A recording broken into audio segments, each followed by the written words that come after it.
increase our faith. So, yan ang title ng ating pag-aaralan ngayon. Yung title na yan, kinuha ko yan dito sa Lucas 17:5. Sabi dito, sinabi ng mga apostol ni Jesus na dagdagan ang kanilang pananalig sa Diyos. So dito, sa Old Testament, ang ibig sabihin ng salitang faith ay immune. Tapos sa New Testament, ang Greek word ng pananampalataya o faith is pistis. Pareho lang ang ibig sabihin yan. Ibig sabihin yan is maniwala or pananampalataya o pagkakaroon ng pananampalataya. So dito, makikita natin, sa Tagalog, nilagay ko dyan.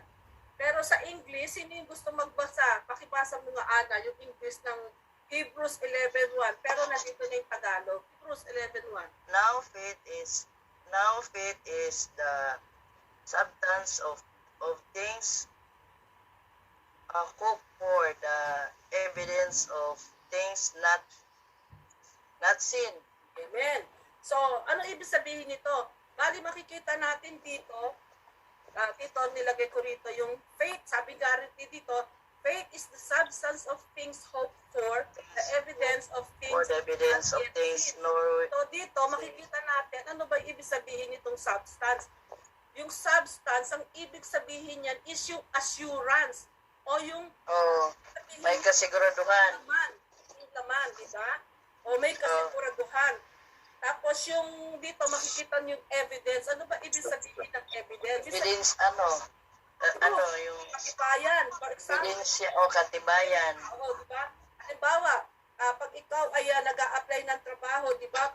Nung sasabihin sa'yo, meron ka bang credentials na nagpapatibay na ito ay ang trabaho mo is welder, di ba? Or builder, di ba? Nagpapakita tayo ng mga ebidensya na para maniwala kung sino man yung gustong kumuha sa atin.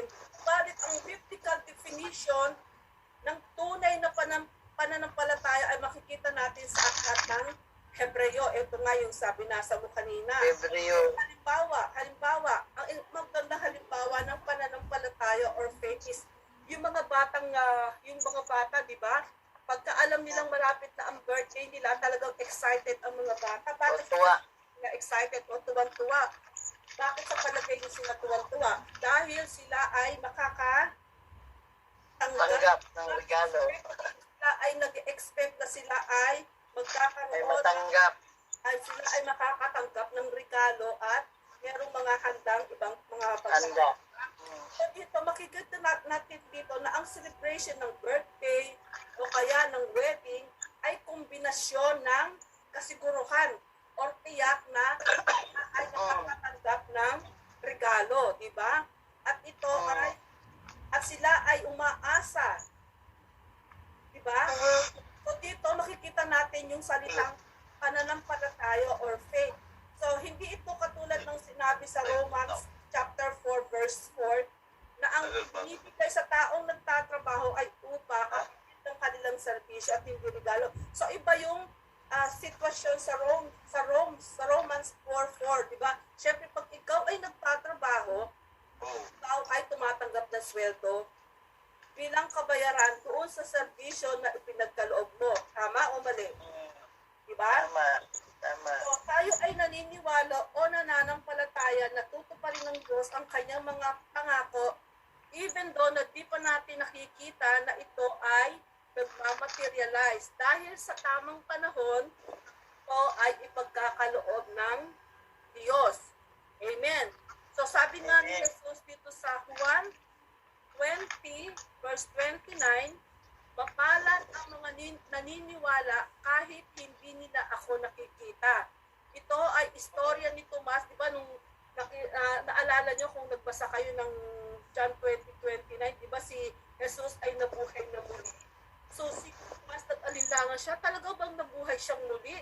So anong ginawa ni Jesus? Di ba nagpakita si Jesus sa kanya at pinakita ni Jesus yung mga butas, yung mga butas sa kanyang katawan, yung pinagpakuan, di ba? Makikita niyo sa John 20:29. So, ano ba ang faith? Ang faith ay isa sa mga foundational teaching. Ito ay isa sa mga pangunahing katuruan sa Biblia. Halimbawa, ano ba yung foundation? Di ba, pagka nagpatayo ka ng bahay, kailangan na hukayin muna ang lupa na paglalagyan ng Para matibay. foundation, ha? Meron ba kayong nakita na nagpatayo ng bahay na hindi naghukay para ilagay yung foundation?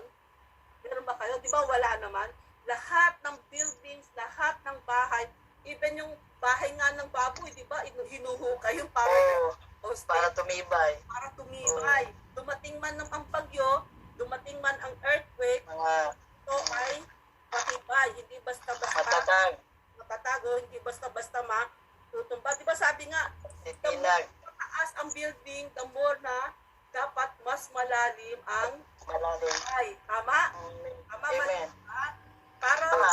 magkaroon man ng earthquake, hindi siya uuga-uga, talagang matatag. Sinabi nga ni Ana na kailangan talagang matatag. So, dito makikita natin dito sa Hebreo chapter 6 verse 1 to 12. Ito, sino yung gustong magbasa sa English? Sa Tagalog, O sige, kaya huwag na ang mga panimulang aralin tungkol kay Kristo ang pag-aaralan natin, kundi yung mga gahatid sa atin sa ganap na pagkaunawa. Huwag na natin iukol ang panahon sa muling paglalagay ng mga saligang aral. Pagtalikod sa mga gawaing walang kabuluhan sa paningin ng Diyos at ang pananampalataya sa Kanya. Pagtuturo tungkol sa bautismo at pagpapatong ng mga kamay, muling pagkabuhay ng mga patay at ang kahatulan walang hanggan. and sino sa English ang gusto? Ana, pakibasa mo sa English. Ako, Len. Oo, sa English. Ayan, oh. Therefore, let us leave the elementary doctrine of Christ and go unto maturity, not laying again a foundation of repentance from dead works and of faith toward God, and of instruction about an eternal judgment. Amen. So dito, dito nga sabi rito sa Hebreo 6:1 to 12, atin daw iwanan na yung mga elementary doctrine of Christ at tayo ay kailangan mag-mature. Ibig sabihin nito, tayong mga Kristiyano, halimbawa tayo mga nag-aaral ng Word of God. Sabi dito, sa itong binasa nyo, ito ay ang mga simpleng katuruan para sa mga bagong Kristiyano na dapat nating mapag-aralan at unawain upang tayo ay lumago at mamuhay bilang epektibong mga anak ng Diyos. Tapos, and then as we mature sa ating pananampalataya, etong mga nandito, ito kaliban nito, yung mga foundation sa repentance, yung dead work and faith toward God, yan yung mga nandyan, washing, the laying on of hands, ganyan. Kailangan natin bilang mga Kristiyano, pag-aaralan natin yan. And then as we go on, habang tayo ay lumalago sa pamumuhay natin sa ating pananampalataya sa Diyos, etong mga nandito sa Hebreo 6:1-2, ito ay atin namang ituturo doon sa mga bagong Kristiyano. Tayo mga Kristiyano, dapat tayong mag-mature. Dapat tayong magkaroon ng mga malalalim na karunungan o pag-aaral about the life of Jesus, about God's Word, na ito ay makikita natin sa Biblia lamang. So sabi nga sa Hebreo 11:6, hindi kinalulugdan ng Diyos ang hindi nananalig sa Kanya. Sabi sa English, without faith, it is impossible to please God. So, tayong mga Kristiyano, lahat tayo, dapat tayong magkaroon ng faith sa ating buhay as we go on in our Christian life. Amen. So, dito, ang pinakamagandang example dito ng tong sa faith is sino sa palagay nyo? Diba si Abraham? Siya ang father ng pananampalataya, di ba? Ayan, yung binasa ko kanina. Ayan, dito ang pinakamagandang example talaga ng pananampalataya is si Abraham. So, si Abraham, kasi nung sa Old Testament, ang pangalan niya ay Abraham or Abram. Ang buhay Abraham ay punong-puno ng pananampalataya. Ayan, may kasama si Edgar, oh. Hi! Kasama ko sa trabaho. Kasama mo? Kasama ko sa trabaho. Ang buhay ni Abraham daw ay punong-puno ng faith or pananampalataya. Sabi ganun dito sa makikita natin to sa gusto niyong makita sa Genesis chapter 12. Ayan. Sabi nga dito sa Genesis chapter 12 verse 1, di ba? Sinabi sa kanya ng Diyos na Abraham, pumunta ka doon sa isang lugar na ikaw ay aking ipapadala. So anong ginawa ni Abraham? Hindi siya nagreklamo, kundi siya ay sumunod sa Diyos ng walang anumang pag-aagam-agam o pagrereklamo, di ba? Ito ay makikita nyo sa Genesis chapter 12 verse 1. So, dahil dito, di ba, sa Genesis chapter 12 verse 2, he believed kasi alam niya na siya ay naniniwala doon sa covenant between Abraham at saka ng God. That God made with him. Di ba? Meron silang kasunduan, meron silang covenant, si Abraham at ang Diyos. Tingnan nyo sa Genesis 12 verse 2. Ito, Nakalagay sa Genesis chapter 12 verse 2. ano sa Tagalog o sa English? Tagalog, sige. At gagawin kitang isang malaking bansa at ikaw ay aking pagpapalain. At padadakilain ko ang iyong pangalan at ikaw ay maging isang kapalaran. Amen. So, ito, ano yung covenant niya? Ano yung covenant niya sa ano yung pakikita sa Diyos? Sabi sa Diyos, ikaw ay gagawin ko, I will make Magagawing a great nation. Diba? Aking kitang pagpapalain. Ikaw ay magiging kilala. Diba? And ikaw ay pagpapala sa ibang tao. Ito ang covenant bansa. ng Diyos kay Abraham. So, pinanghawakan iyon ni Abraham. Hindi siya Ni Abraham. talagang kung ano yung pinangako sa kanya ng Diyos, talagang kanyang pinanghawakan. So, Pinanghawakan niya. bawat bagay na sinabi sa kanya ng Diyos ay kanyang sinunod. So, dito makikita natin Sinunod. di ba, ang isa pang sinabi sa kanya ng Diyos, pinangako sa kanya, even though si Sarah at si Abraham ay matatanda na, napaka-imposible na nilang magkaroon ng anak. I think they are in Magkaroon ng anak. or 80s. Subalit, ang Diyos ay naghimala sa kanilang mag-asawa. Sila ay nagkaroon ng anak. Ang pangalan ng kanilang anak ay sino? Isaac, di ba? Dito sa Genesis chapter 22 verse 2, ano ang sinabi ng Diyos kay Abraham? Di ba sinabi ng Diyos kay Abraham, Abraham, umalis ka, pumunta ka sa isang lugar na kung saan isasakripisyo mo ang iyong kaisa-isang anak na si Anak. Isaac at the early morning. Di ba? Hindi natin alam kung anong oras. Pero siya ay nagpunta nga kasama si Isaac at saka yung dalawa niyang tauhan.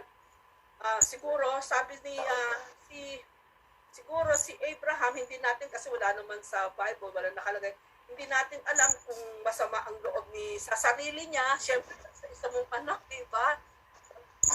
Siyempre, Kaisa-isa. kung nagreklamo siya, pero yung pang nalungkot siya, of course malulungkot siya, di ba? Dahil one and only son niya yun eh. So, di ba? So walang sa Biblia na siya ay nagreklamo, basta ang ginawa niya, siya ay sumunod. Di ba? Sumunod siya. Sumunod. Oh. Okay? God. So, ano ang nangyari? So, ang Diyos, ginawa niya lahat, di ba? Nung itataas niya na yung kutsilyo para i-offer si Isaac. Saksakin. Di ba, sasaksakin. Anong ginawa ng Diyos? Ang Diyos ay Padala ng anghel. anghel, tsaka yung tupa na ng isang hayop, tupa ba yun? Ng hayop na kung saan isasacrifice on behalf of Isaac, di ba? Nagpadala ang Diyos. Isaac. So, dito, pinas lang ng Diyos ang pananampalataya ni Abraham. So, twice, di ba? Ay. Una nga, pumunta ka sa isang lugar and then yun, sumunod siya and then, di ba, ano sa yun, yung Isaac at saka yung una, siya sa lugar na kung saan siya original na nakatira. So, anong ginawa ng Diyos? Ang Diyos ay na-please, ang Diyos ay nasiyahan sa mga bagay na ginawa ni Abraham. So, dito sa Genesis chapter 15 verse 6, ayan.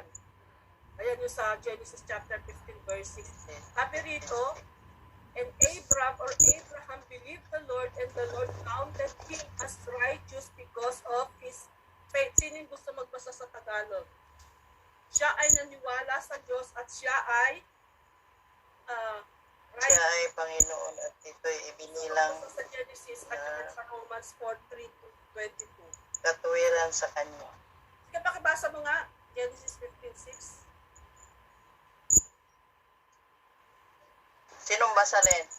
Tagalog, ikaw. Ano yung sinasabi sa Tagalog?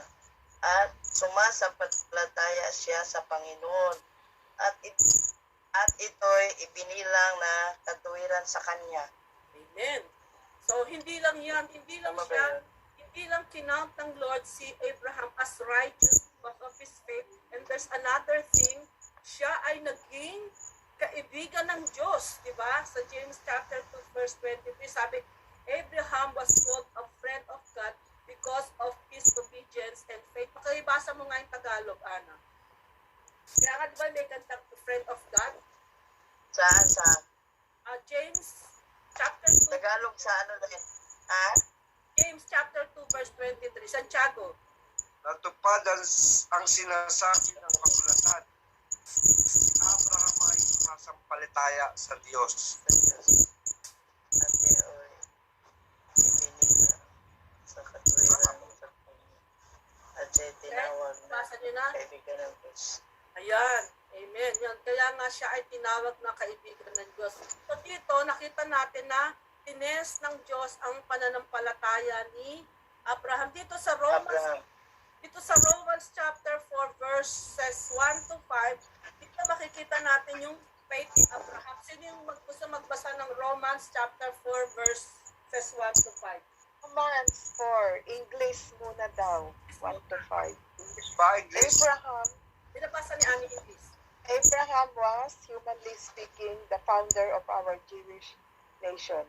What did he discover about being made right with God? If his good deeds has made him acceptable to God, he would have had something to boast about.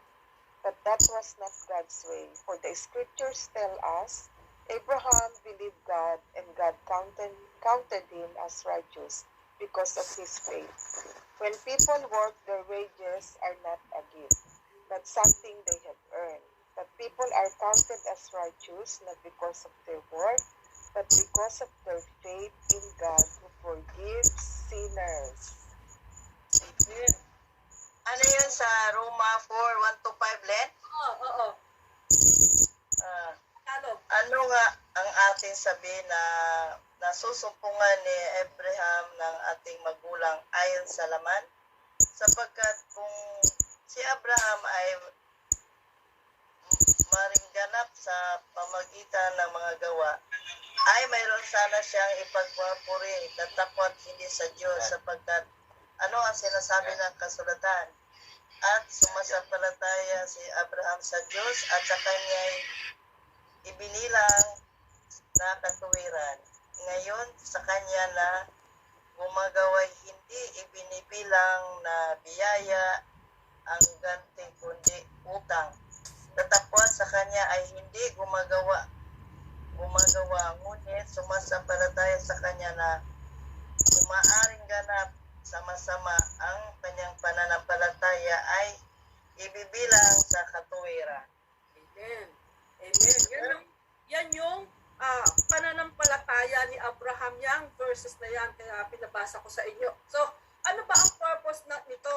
So, dito ang purpose ng testing, o yung testing nga, is to strengthen our character at maging malalim yung ating commitment sa Diyos and His perfect timing. So, dito, pag nagkakaroon tayo ng mga difficult experience, di ba lahat naman tayo nagkaroon ng siguro wala naman sa atin na hindi nagkakaroon ng problema, mga issue, challenges, lahat tayo.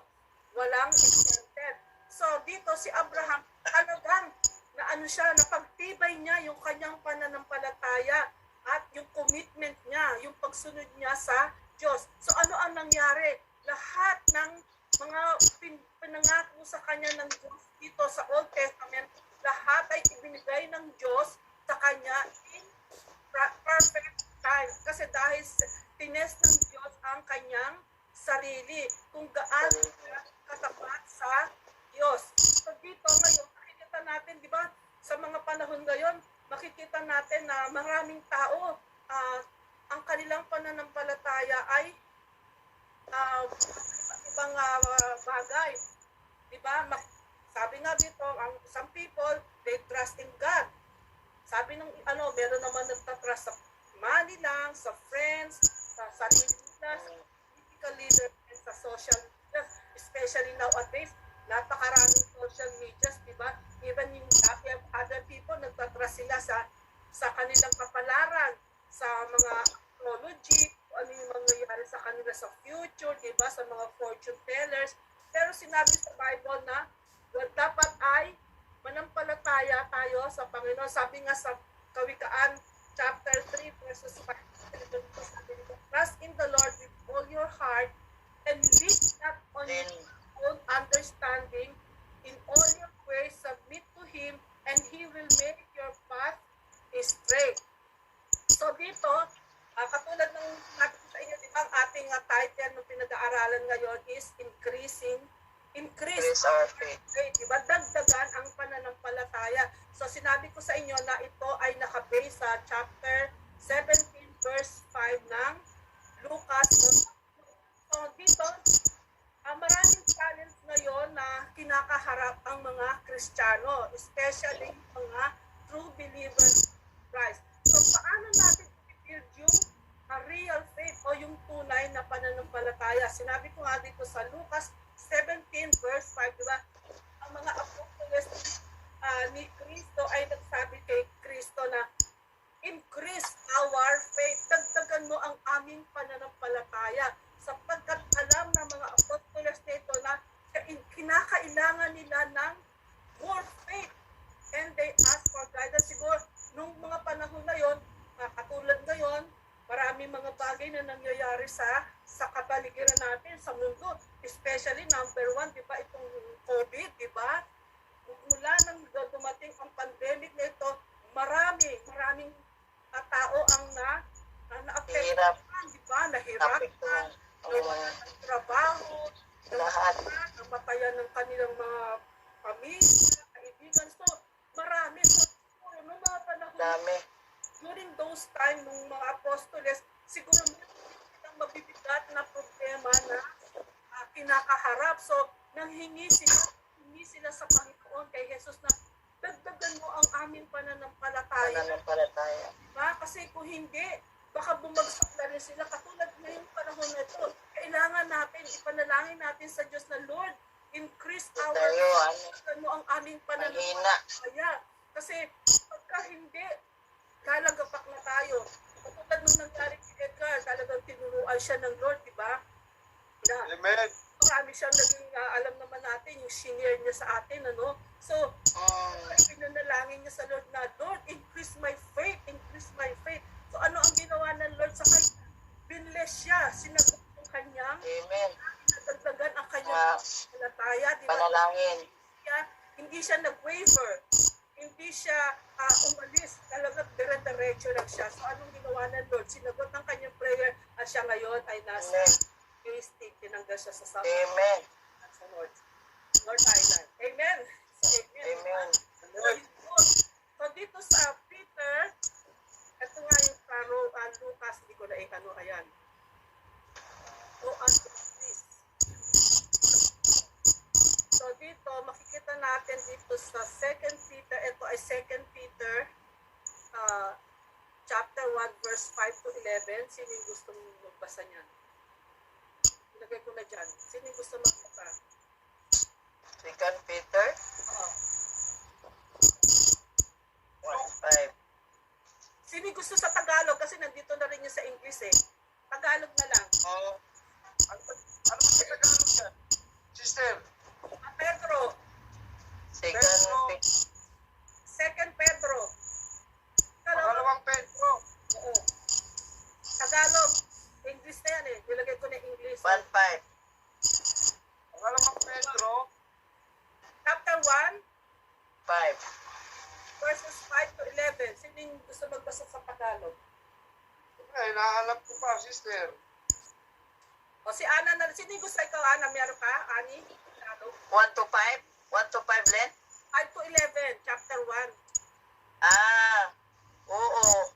At dahil din dito, sa pagkagaragdag sa ganang inyo ng buong sikap, ay ipahamahagi ninyo sa inyong pananampalataya ang kagalingan at sa kagalingan ay ang kaalaman at sa kaalaman ay ang pagpipigil at sa pagpipigil ay ang pagtitiis at sa pagtitiis ay ang kabanalan at sa kabanalan ay ang mabuting kalooban sa kapatid at sa mabuting kalooban sa kapatid ay ang pag-ibig sapagkat kung nasa inyo ang mga bagay na ito at sumasagana ay hindi kayo bababayaang maging mga tamad o mga walang bunga sa pagkakilala sa ating Panginoong Jesucristo sapagkat yaong wala ng mga bagay na ito ay bulag na ang nakikita lamang ay ang nasa malapit sa pagkalimot ng paglilinis ng kanyang dating mga kasalanan.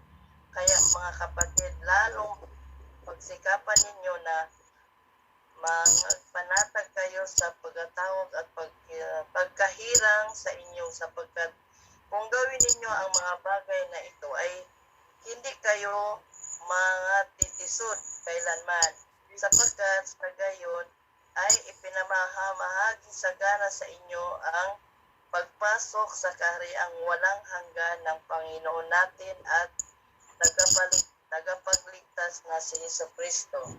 Amen.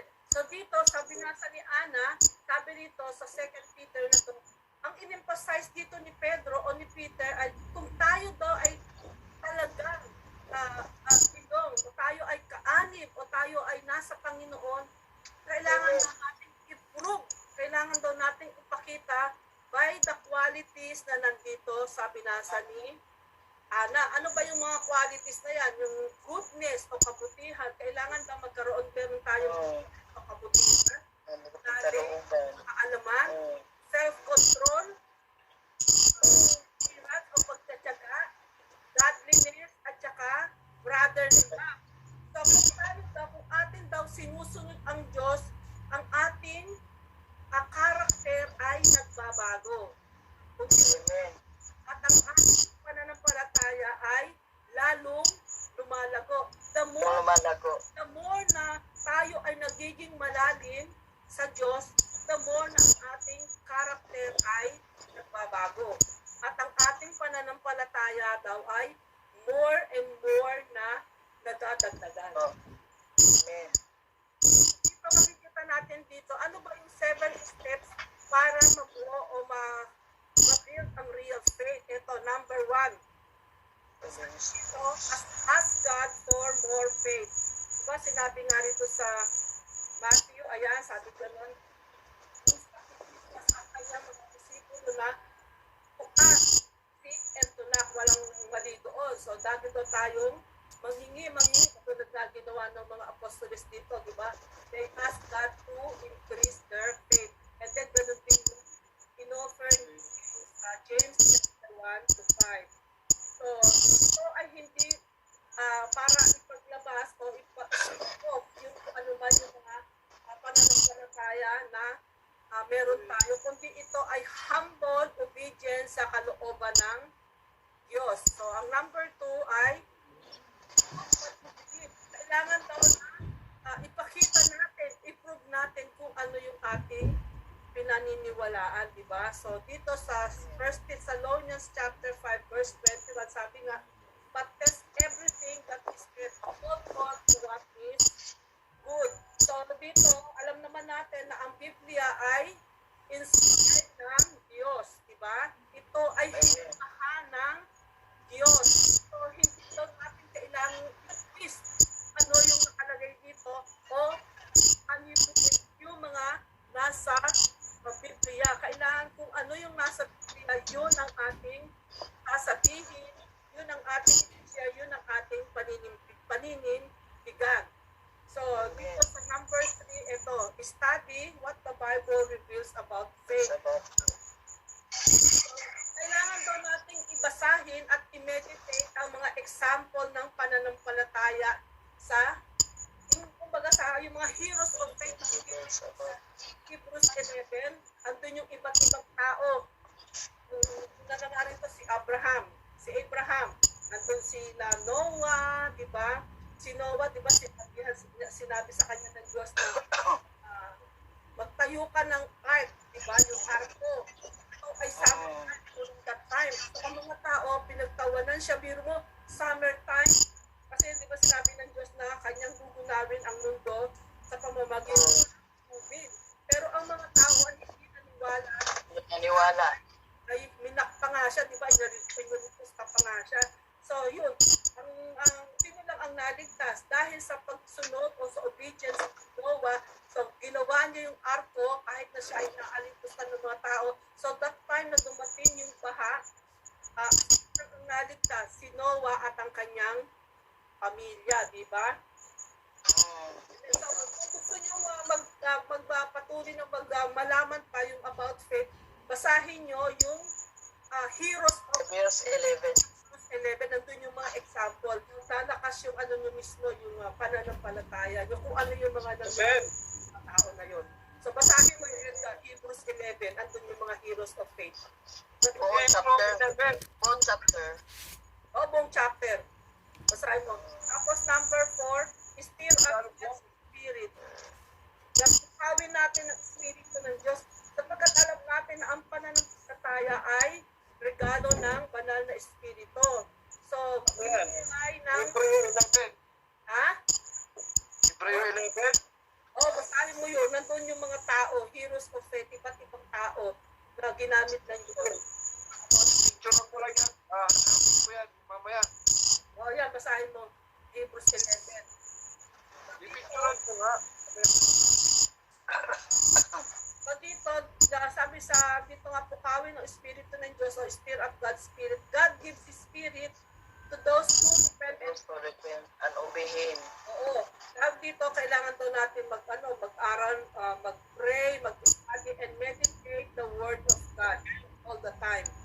So, yung, di ba yung doubts, ito yung number 1 na kalaban ng faith, di ba? Yung minsan nagtataap tayo na, ito ba ay mangyayari? Sasagutin ba ng Diyos yung aking panalangin, di ba? So, sabi nga, doubts will disappear as our faith grows. Ito ay makikita nyo sa 2 Timothy chapter 1, verse 7.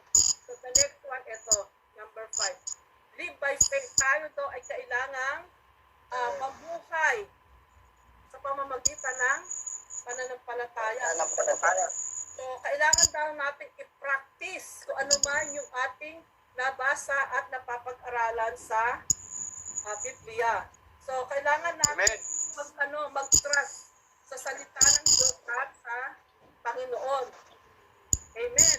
So, number 6, ito. Trials. Kung ano man daw yung mga pagsubok na tumarating sa atin, kailangan daw natin itong pagtiisan. Diba? Amen. Alam natin na hindi tayo pagpapabayaan ng Diyos. Amen? Amen. Number 7, don't compromise or deny the true faith. Huwag daw natin i-compromise yung ating pananampalataya. Diba? Sabi nga rito, ayan yung ang mga makikita nyo to sa 1 John chapter 4 verse 1 to 3. Kasi maraming mga false prophets, di ba sa Biblia, nag-warn ang Biblia na maraming mga false teachers o mga false prophet ang darating at mimislead nila tayo, mimislead nila yung mga tao, especially pag hindi ka malalim sa salita ng Diyos, pag hindi mo alam ang salita ng Diyos, pagka merong kapit sa'yo ng mga false teacher o false prophet, madali kang madideceive, madala. Matangay. Matatangay ka nila kasi hindi mo alam ang salita ng Diyos. Pero kung alam mo ang salita ng Diyos, hindi ka basta-basta madadala ng nadideceive.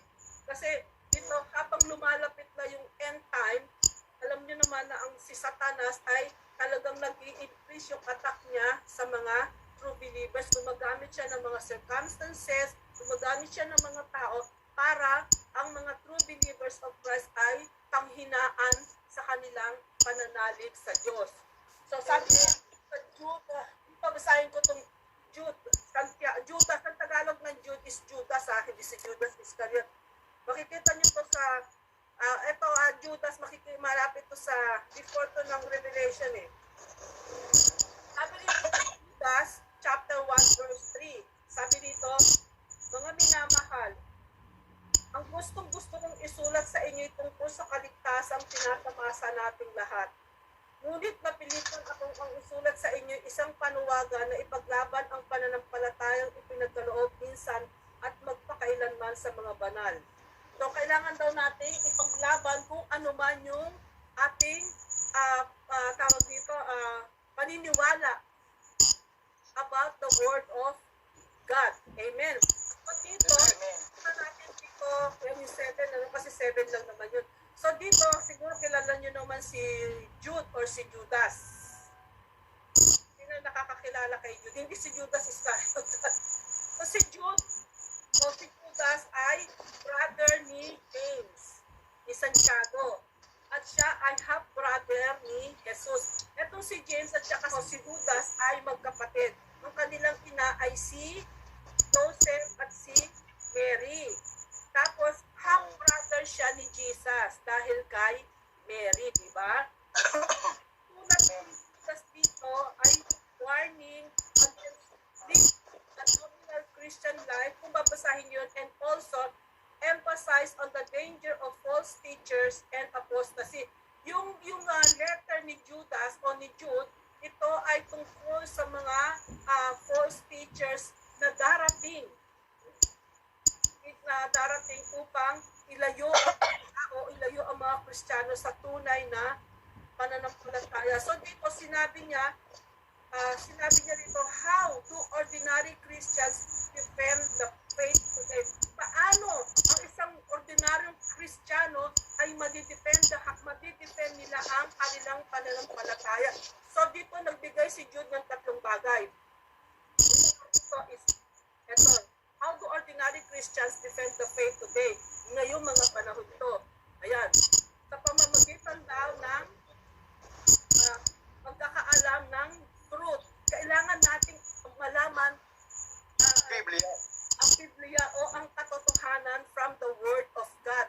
So, kailangan daw natin laging magbabasa at pag-aaralan ang Bible. Huwag natin isipin na yung mga Bible seminary o yung mga theologian o yung mga nagpunta sa mga seminary lamang ang may pagkakaintindi sa salita ng Diyos. Kundi tayo mga ordinaryong tao, kailangan nating maintindihan ang basic doctrine about faith. So, para malaman natin, ma-recognize natin kung alin ang false big doctrine at tayo ay ma-prevent from wrong teaching. So, kailangan natin Christians tayo lagi magbasa ng Biblia. Kailangan meron tayong book talaga. Meron din sa sa Google app yung Bible.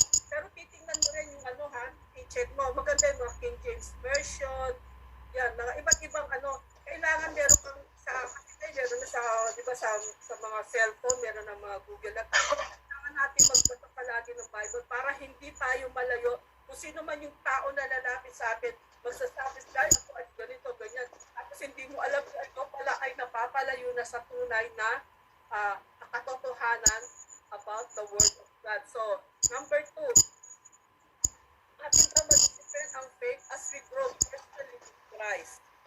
Ayan, kung tayo mismo, magkakaroon tayo ng personal devotion, tayo daw, may di-defend daw natin ang ating pananampalataya. Ang kaalaman ay importante, pero ang pinakahigit sa lahat ay pagkakaroon natin ng personal na relasyon kay Kristo. This is a must. Ito ay talagang kailangan. So sa pamamagitan ng ating relasyon sa Diyos, ang Diyos ay magbibigay sa atin, ipadadala niya ang Holy Spirit as our teacher. Gagabayan tayo ng Holy Spirit para maintindihan natin ang bawat bagay na ating pinapag-aralan at ating sila. Amen. So number 3, we can defend the faith by remaining unified on the essentials. So ito, naalala ko tong essentials na to, di ba during lockdown, hindi lamang sa Pilipinas, sa New Zealand, siguro kahit sa ibang bansa, napaka-importante ng salitang essential during lockdown. But yung time of lockdown, dito talaga yung salitang essential. Ano ba yung mga essential, di ba, during lockdown? Hindi makakalabas, ang pinaka-ano lang talaga is yung mga medical practitioner, di ba, essential yan. One of the essential, yung Tindahan nakakalabas. ng pagkain. Oo, tapos yung mga nagdi-deliver ng pagkain, yung mga Kain. yung mga gulay galing sa probinsya, yung essential. Mga drugs. Oo, yung mga drugs. Gamot. Kaya during lockdown, talagang napaka-importante yan. Talagang naging kita na yung word na yun, essential. Meron din pala rito sa Bible. O hindi pala during the lockdown. So sabi rito, we can defend the faith by remaining unified on the essentials. Ano ba yung mga essentials na yun? So kailangan natin, of course, meron tayong Biblia. So meron tayong prayer, yun yung mga essentials sa ating pagiging pagkakaroon sa ating buhay Kristiyano. Worship, study God's Word, di ba? Yan yung mga essential natin na kailangang malaman. Amen. So, sabi nga ganun dito, ito sinabi rito ni ayan. Sabi rito, ito ay sinabi ni Paul kasi yung end of his life is nalalapit na. Sabi niya rito, ito ay sinabi niya. Sinabi to ni Pablo ha, I have fought the good fight. I have finished the race. I have kept the faith. So, alam niyo, si Pablo, diba, o si Paul, during the time, hindi siya naging Kristiyano, siya ay isa sa mga persecutor ng mga Kristiyano.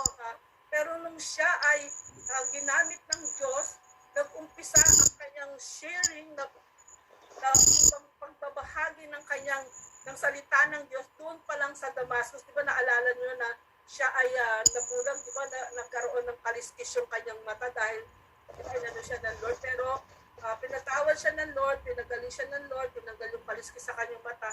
Talagang naging ano siya, talagang nagpagamit siya kung ano man yung binigay sa kanya ng Lord na instruction. Lahat ginawa ni Pablo. Kaya ito yung conclusion na kanya sinabi, I have fought the good fight, I have finished the race, I have kept the faith. So ito ay binigay niya kay Timothy, ang kanyang discipulo.